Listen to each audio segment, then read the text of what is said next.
Hello, everybody. Welcome to most famous movies after and before special events. I thought I'd do this one for Tuesdays, and you'll see the one that comes up on Monday.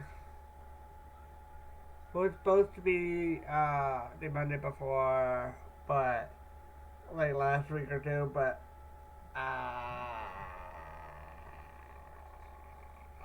that was supposed to. It was supposed to go up on a Monday that the two Valentine's ones went out so on Valentine's Day, but yeah, so if we go this week.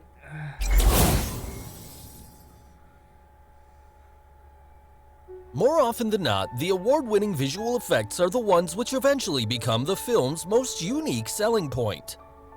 You've got me! Who's got you? And in the last few decades, Hollywood has been the torchbearer of the VFX world, which has largely succeeded on the big screen in making the impossible world seem possible. Hello everyone, and today we'll look at some of the best movie scenes and how they really look like before and after VFX. So, let's get started. At number 7, Shazam. I don't know if I've seen that. Shazam is truly one hell of a superhero film. It's a film where a boy becomes an adult superhero in times of need by just saying a single magic word, Shazam. And almost 500 VFX shots were filmed to make the superhero look real on the big screen.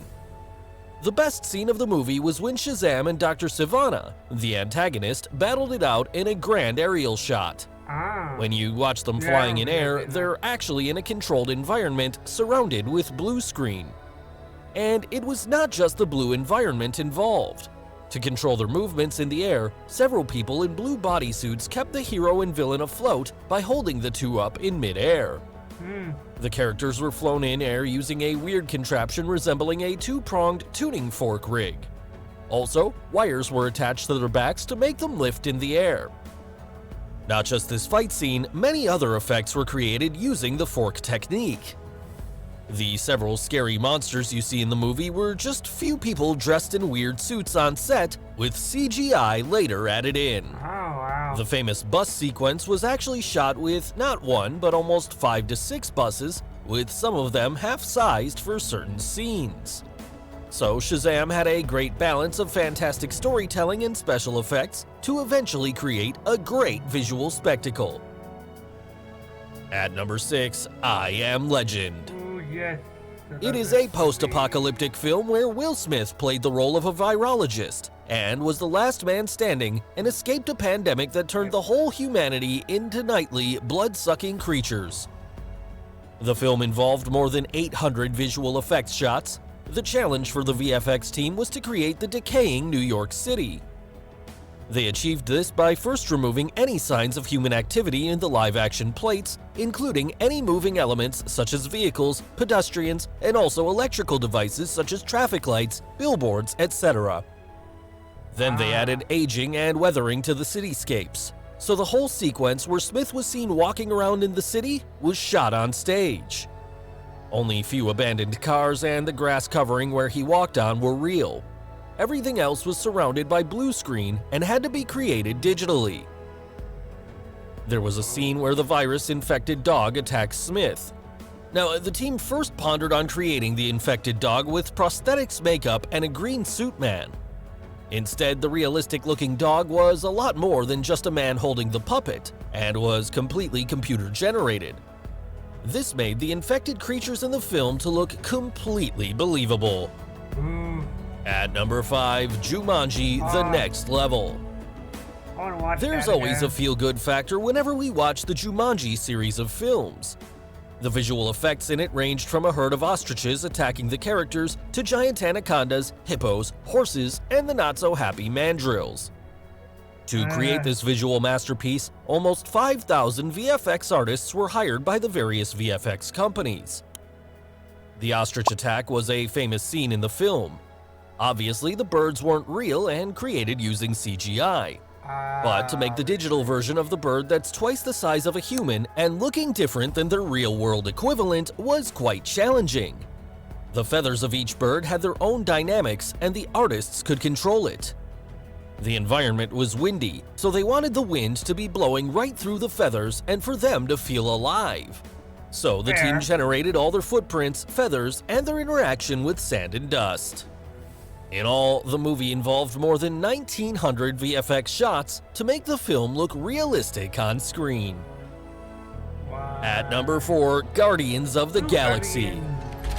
Guardians. Okay. For a sci-fi film that has many interesting characters all traveling in outer space, a lot of digital stuff had to be created.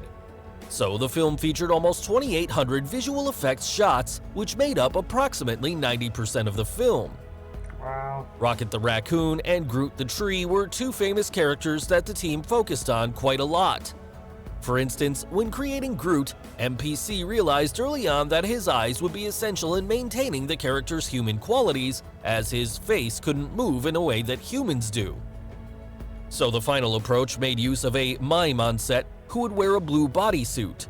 He would also wear a Groot helmet featuring a printed mask that matched the character's eventual eyeline. For Rocket, the on-set approach of using a small-statured actor was employed. Eventually, Sean Gunn, the director's brother, took on that job. He would walk the scene with a picture of Rocket on his bodysuit to help with eye lines. For instance, in this scene, Dave Bautista wore layers of intricate makeup to play Drax, while Sean wore a green suit to be Rocket, who was then digitally rendered. Wow. Post-production, it was Bradley Cooper who gave Rocket his famous voice. Like how much this is gonna hurt. At number 3, The Hobbit: The Desolation of Smaug. I don't know if I've seen The that. Hobbit film series is quite famous for its dragon sequences. Benedict Cumberbatch played the role of the fiery dragon Smaug in the series.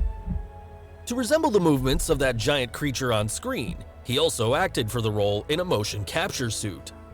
So be it the voiceover or the stage acting, the actor really gets into the skin of his dragon character. In addition to his suit, he also wore a helmet that had a small camera attached to it to capture his facial movements using the tracking dots placed on his face.